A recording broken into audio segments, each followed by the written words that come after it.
নমস্কাৰ বন্ধু বান্ধৱীসকল আগন্তুক গ্ৰেড 3 ড্ৰাইভাৰ গ্ৰেজুৱেট লেভেল সকলো পদৰ বাবে আজিৰ এই সেশনটো লৈ আহিছো য'ত কমন প্ৰশ্ন উত্তৰ আলোচনা কৰিম আৰু প্ৰতিটো প্ৰশ্নৰ লগত জড়িত অন্যান্য কি প্ৰশ্ন হ'ব পাৰে তেনেকুৱা তথ্যও আমি আলোচনা কৰিম তো প্ৰথমতে ভিডিঅটো লাইক কৰিব আহক ভিডিঅটো আৰম্ভ কৰোঁ তো আমাৰ প্ৰথম প্ৰশ্নটো সংবিধান সভাৰ অস্থায়ী অধ্যক্ষ হিচাপে কাক নিৰ্বাচিত কৰা হৈছিল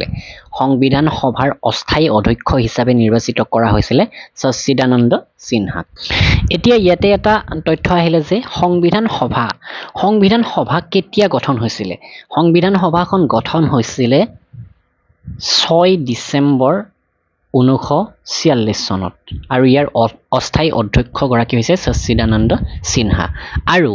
ইয়াৰ প্ৰেসিডেন্ট গৰাকী কোন আছিল সংবিধান সভাৰ প্ৰেসিডেন্ট কোন আছিল বুলি প্ৰশ্নটো আহে তেওঁ হৈছে ডক্টৰ ৰাজেন্দ্ৰ প্ৰসাদ আৰু এটা প্ৰশ্ন এই সংবিধান সভাৰ লগত জড়িত হৈ আহে সংবিধান সভাৰ যিখন ড্ৰাফটিং কমিটি আছিল সেই ড্ৰাফটিং কমিটি বা খচৰা সমিতিৰ চেয়াৰম্যান কোন আছিল বি আৰ আম্বেদকাৰ এই ড্ৰাফটিং কমিটিৰ চেয়াৰম্যান আছিল তো গোটেইখিনি তথ্য আপোনালোকে নোট কৰি ল'ব নেক্সট প্ৰশ্নটো কুচিপুড়ি নৃত্যশৈলী মুখ্যতঃ কোন ৰাজ্যৰ সৈতে সম্পৰ্কিত কুচিপুড়ি নৃত্যশৈলীটো মুখ্যতঃ সক অন্ধ্ৰ প্ৰদেশৰ সৈতে সম্পৰ্কিত অৰ্থাৎ এই নৃত্যশৈলীটো অন্ধ্ৰ প্ৰদেশৰ তো অন্ধ্ৰ প্ৰদেশ বুলি কওঁতে আৰু দুটামান তথ্য আপোনালোকে নোট কৰি লওক অন্ধ্ৰ প্ৰদেশৰ ৰাজধানী হৈছে অমৰাৱতী আৰু ইয়াৰ বৰ্তমান চিফ মিনিষ্টাৰ কোন বৰ্তমান অন্ধ্ৰ প্ৰদেশৰ চিফ মিনিষ্টাৰ হৈছে এন চন্দ্ৰবাবু নাইডু আৰু গভৰ্ণৰ হৈছে সাইয়দ আব্দুল নাজিৰ নেক্সট প্ৰশ্নটো হৈছে মোহিনীআট্টম নৃত্যশৈলী মুখ্যতঃ কোন ৰাজ্যৰ সৈতে সম্পৰ্কিত মোহিনীআট্টম নৃত্য এই নৃত্যটো জড়িত হৈ আছে কেৰালাৰ সৈতে তো কেৰালা বুলি কোৱাৰ লগে লগে কেৰালাৰ বাকিখিনি তথ্য আপোনালোকে নোট কৰি ল'ব কেৰালাৰ ৰাজধানী হৈছে তিৰুৱনন্তপুৰম আৰু ইয়াৰ বৰ্তমান চিফ মিনিষ্টাৰ হৈছে পিনাৰায় বিজয়ন আৰু গভৰ্ণৰ হৈছে আৰিফ মহম্মদ খান নেক্সট প্ৰশ্নটো ভাৰত নাট্যম নৃত্যশৈলী মুখ্যতঃ কোন ৰাজ্যৰ সৈতে সম্পৰ্কিত ভাৰত নাট্যম যিটো নৃত্যশৈলী সেইটো তামিলনাডুৰ সৈতে সম্পৰ্কিত তো তামিলনাডুৰ ৰাজধানী কি তামিলনাডুৰ ৰাজধানী হৈছে চেন্নাই আৰু ইয়াৰ বৰ্তমান চিফ মিনিষ্টাৰ হৈছে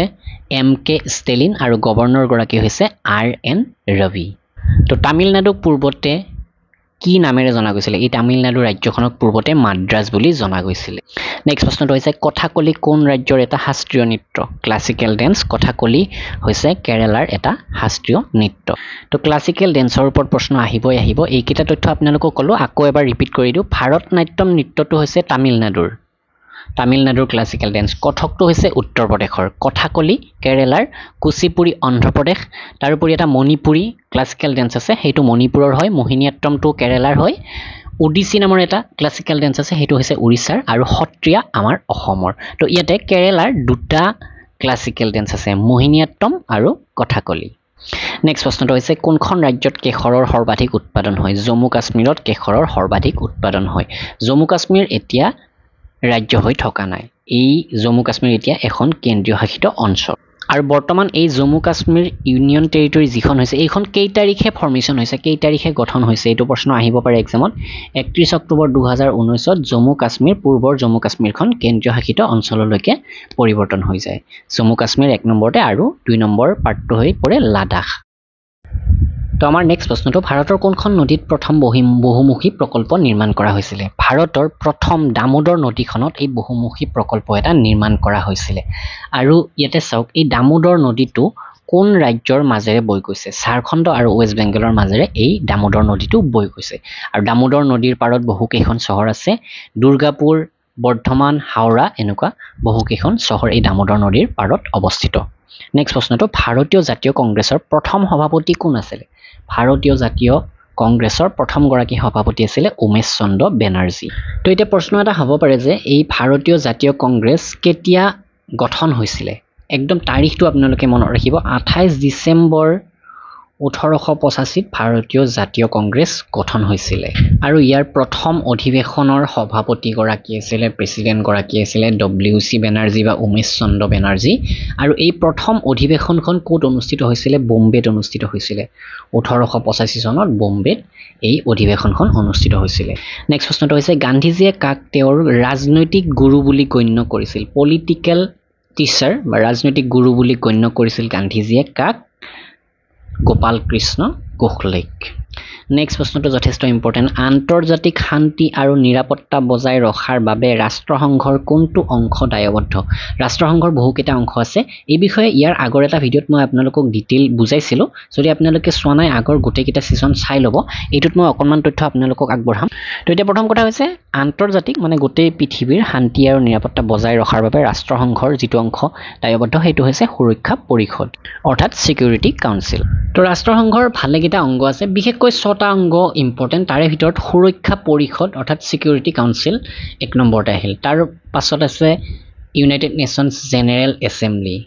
3 নম্বৰত ইউনাইটেড নেশ্যনছ ছেক্ৰেটাৰিয়েট তাৰ পাছত এটা আটাইতকৈ গুৰুত্বপূৰ্ণ অংগ হৈছে international court of justice 5 number অংগটো হৈছে ইকনমিক এণ্ড ছ'চিয়েল কাউন্সিল আৰু 6 নম্বৰ অংগটো হৈছে ইউএন ট্ৰাষ্টিশ্বিপ কাউন্সিল তো এই ৰাষ্ট্ৰসংঘ কেতিয়া গঠন হৈছিলে তো 1945 চনত ৰাষ্ট্ৰসংঘৰ গঠন হৈছিলে আৰু বৰ্তমান ৰাষ্ট্ৰসংঘত কিমানখন সদস্য দেশ আছে 193খন সদস্য দেশ আছে আৰু 2খন অবজাৰ্ভাৰ ষ্টেট আছে ইয়াৰ হেডকোৱাৰ্টাৰ ক'ত আছে নিউয়ৰ্কত আছে নিউয়ৰ্ক চহৰত আছে আৰু বৰ্তমান ইউনাইটেড নেশ্যন ৰাষ্ট্ৰসংঘৰ ছেক্ৰেটাৰী জেনেৰেল গৰাকী কোন এণ্টনিঅ' গুটেৰাছ নেক্সট প্ৰশ্নটো হৈছে নোবেল বঁটা লাভ কৰা প্ৰথম ভাৰতীয় নাগৰিক কোন আছিলে নোবেল বঁটা লাভ কৰা প্ৰথম গৰাকী ভাৰতীয় নাগৰিক হৈছে ৰবীন্দ্ৰনাথ ঠাকুৰ তেওঁ 1913 চনত সাহিত্যৰ নোবেল বঁটা লাভ কৰিছিলে তো 1913 চনত এই সাহিত্যৰ নোবেল বঁটা ৰবীন্দ্ৰনাথ ঠাকুৰে যে লাভ কৰিছিলে কিহৰ বাবে লাভ কৰিছিলে তেওঁৰ এখন কবিতা পুথি আছিলে গীতাঞ্জলি এই গীতাঞ্জলি কবিতা পুথিখনৰ বাবে তেওঁ সাহিত্যৰ নোবেল বঁটা লাভ কৰিছিলে তো প্ৰথম গৰাকী নোবেল বঁটা বিজয়ী হৈছে ৰবীন্দ্ৰনাথ ঠাকুৰ তেওঁ সাহিত্যৰ নোবেল বঁটা পালে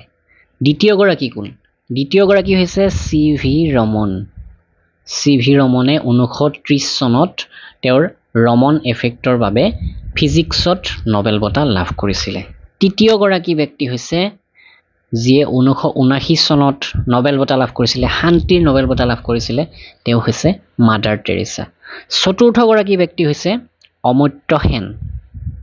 অমৰ্ত্য সেন এগৰাকী অৰ্থনীতিবিদ তেওঁ ইকনমিক সায়েন্সৰ বাবে ইকনমিক্সৰ নোবেল বঁটা বা ইকনমিক সায়েন্সত তেওঁ নোবেল বঁটা লাভ কৰিছিল আৰু পঞ্চম গৰাকী ব্যক্তি আটাইতকৈ ইম্পৰ্টেণ্ট হৈ পৰে কৈলাশ সত্যাৰ্থী নামৰ ব্যক্তিগৰাকীয়ে শান্তিৰ নোবেল বঁটা লাভ কৰিছে 2014 চনত মনত ৰাখিব 2014 চনত কৈলাশ সত্যাৰ্থীয়ে শান্তিৰ নোবেল বঁটা লাভ কৰিছে অৰ্থাৎ এতিয়ালৈকে 5 গৰাকী ব্যক্তি আমাৰ ভাৰতবৰ্ষৰ পৰা নোবেল বঁটা লাভ কৰিছে কোন বছৰত মধ্যাহ্ন ভোজন আঁচনি আৰম্ভ কৰা হৈছিল মধ্যাহ্ন ভোজন আঁচনি 1995 চনত আৰম্ভ কৰা হৈছিল নেক্সট প্ৰশ্নটো বাংলাদেশৰ ৰাষ্ট্ৰীয় সংগীত কোনটো আৰু কোনে লিখিছে চাওক বাংলাদেশৰ ৰাষ্ট্ৰীয় সংগীত যিটো সেই সংগীত ৰচক গৰাকীৰ বিষয়ে অকণমান আগতে আমি তথ্য পাইছো তেওঁ হৈছে ৰবীন্দ্ৰনাথ ঠাকুৰ তেওঁ লিখা আমাৰ সোণাৰ বাংলা এইটো হৈছে বাংলাদেশৰ ৰাষ্ট্ৰীয় সংগীত আৰু ৰবীন্দ্ৰনাথ ঠাকুৰে আমাৰ ভাৰতবৰ্ষৰ জনগণমনতো লিখিছে নেক্সট প্ৰশ্নটো হৈছে লোধি ৰাজবংশৰ প্ৰতিষ্ঠাপক কোন আছিল লোধি ৰাজবংশৰ প্ৰতিষ্ঠাপক হৈছে বাহলোল লোধি তো এই লোধি ৰাজবংশই দিল্লীত শাসন কৰিছিলে সুলতানেট অফ দিল্লী হিচাপে আছিলে 1451 ৰ পৰা 1526 লৈকে এই ৰাজবংশই দিল্লী শাসন কৰিছিলে প্ৰথম গৰাকী আছিল বাহলোল লোধি 1451 ৰ পৰা 1489 লৈকে তেওঁ শাসন কৰিছিলে দ্বিতীয় গৰাকী আছিল সিকন্দৰ লোধি আৰু তৃতীয় গৰাকী হৈছে ইব্ৰাহিম লোধি তেওঁ লাষ্ট এই লোধি বংশৰ শাসক আছিলে নেক্সট প্ৰশ্নটো হৈছে কোনটো সাংবিধানিক সংশোধনীক মিনি সংবিধান বুলি কোৱা হয় মিনি সংবিধান বা মিনি কনষ্টিটিউচন বুলি কোৱা হৈছে এটা সাংবিধানিক সংশোধনীক তো এই সাংবিধানিক সংশোধনীটো হৈছে 42তম অৰ্থাৎ আমাৰ সংবিধান যেতিয়া 42 নম্বৰ বাৰ সংশোধন কৰা হৈছিল তো সেই সংশোধনীটোকে মিনি কনষ্টিটিউচন বুলি কোৱা হৈছে তো এতিয়া এই 42nd বা 42তম সংশোধনীটো কৰা হৈছিল কেতিয়া 1976 চনত এই 42nd এমেণ্ডমেণ্টটো কৰা হৈছিল নেক্সট প্ৰশ্নটো হৈছে পানীৰ তলত উশাহ ল'বলৈ ডুবাৰুসকলে কোনটো গেছ মিশ্ৰণ কঢ়িয়াই লৈ যায় তো কোনটো গেছ মিশ্ৰণ কঢ়িয়াই লৈ যায় অক্সিজেন আৰু হিলিয়াম গেছৰ মিশ্ৰণ থকা গেছ তেওঁলোকে কঢ়িয়াই লৈ যায় নেক্সট প্ৰশ্নটো হৈছে হোমিওপেথিৰ প্ৰতিষ্ঠাপক কোন আছিল হোমিওপেথিৰ প্ৰতিষ্ঠাপক গৰাকী হৈছে হানিমেন নেক্সট প্ৰশ্নটো হৈছে ফল পকাবলৈ কোনটো গেছ ব্যৱহাৰ কৰা হয় ইথিলিন নামৰ গেছটো ফল পকাবলৈকে ব্যৱহাৰ কৰা হয় ভাৰতীয় ৰাষ্ট্ৰীয় বৰ্ষপঞ্জীৰ প্ৰথম মাহ কোনটো আমাৰ ভাৰতীয় ৰাষ্ট্ৰীয় বৰ্ষপঞ্জীৰ প্ৰথম মাহটো হৈছে মাৰ্চ এপ্ৰিল অৰ্থাৎ প্ৰশ্নটো এনেকৈ ক'ব পাৰি ভাৰতীয় ৰাষ্ট্ৰীয় বৰ্ষপঞ্জীৰ ক্ষেত্ৰত প্ৰথম মাহটো মাৰ্চ আৰু এপ্ৰিলৰ ভিতৰত পৰে তো প্ৰথম তাৰিখটো কোৱা নাই মাৰ্চৰ আধা মানৰ পৰা এপ্ৰিলৰ আধা মানলৈকে আমাৰ ভাৰতীয় যি ৰাষ্ট্ৰীয় বৰ্ষপঞ্জী আছে সেই মাহটো পৰে পণ্ডিত হৰিপ্ৰসাদ চৌৰাচিয়াই কোনটো বাদ্যযন্ত্ৰ বজায় হৰিপ্ৰসাদ চৌৰাচিয়াই বজোৱা বাদ্যযন্ত্ৰটো হৈছে বাঁহী নেক্সট প্ৰশ্নটো ইম্পৰ্টেণ্ট ভাৰতৰ প্ৰধানমন্ত্ৰী হ'বলৈ কমেও কিমান বয়স হোৱা উচিত চাওক আমাৰ ভাৰতবৰ্ষৰ প্ৰধানমন্ত্ৰী হ'বলৈকে বা ভাৰতৰ লোকসভাৰ সদস্য হ'বৰ কাৰণে বা আমাৰ অসমৰ ক্ষেত্ৰত বিধানসভাৰ সদস্য হ'বৰ কাৰণে বা ৰাজ্যসভাৰ সদস্য হ'বৰ কাৰণে বিভিন্ন ধৰণৰ যোগ্যতাৰ প্ৰয়োজন তো হেনেকুৱা যোগ্যতাৰ বিষয়ে আপোনালোকক অকণমান হ'লেও ইয়াতে মই জনাম তো প্ৰধানমন্ত্ৰী হ'বলৈকে মিনিমাম 25 বছৰ হ'ব লাগিব আপোনাৰ চাওক প্ৰধানমন্ত্ৰী ক'ৰ পৰা আহে লোকসভাৰ পৰা আহে আমাৰ ভাৰতবৰ্ষৰ লোকসভাৰ পৰা প্ৰধানমন্ত্ৰী নিৰ্বাচিত হয় তো লোকসভাৰ মিনিমাম বয়সৰ সময়সীমাটো হৈছে 25 বছৰ তো সেই কাৰণে প্ৰধানমন্ত্ৰীৰ কাৰণেও মিনিমাম 25 বছৰ লাগে বুলি কোৱা হৈছে আৰু যদি ৰাজ্যসভাৰ মেম্বাৰ হ'ব লাগে তেনেহলে মিনিমাম 30 বছৰ হ'ব লাগে মিনিমাম 30 বছৰ হলেহে ৰাজ্যসভাৰ বাবে ইলেকশ্যন খেলিবলৈকে বা নমিনেট হ'ব পাৰে হাসিৰ স্তূপ কোনে নিৰ্মাণ কৰিছিলে হাসিৰ স্তূপ নিৰ্মাণ কোনে কৰিছিলে হাসিৰ স্তূপটো অশোকে নিৰ্মাণ কৰিছিলে সম্ৰাট অশোকে এই হাসিৰ স্তূপ নিৰ্মাণ কৰিছিল তো সম্ৰাট অশোকৰ ওপৰত প্ৰশ্ন হ'ব পাৰে বহু প্ৰশ্ন ইতিমধ্যে আহিছে বিভিন্ন এক্সামত তেওঁ কোন সাম্ৰাজ্যৰ শাসক আছিলে মৌৰ্য সাম্ৰাজ্যৰ শাসক আছিলে তেওঁ আৰু তেওঁ শাসন কৰা যিখন মহাজনপদ সেই মহাজনপদখন কি আছিলে মগধ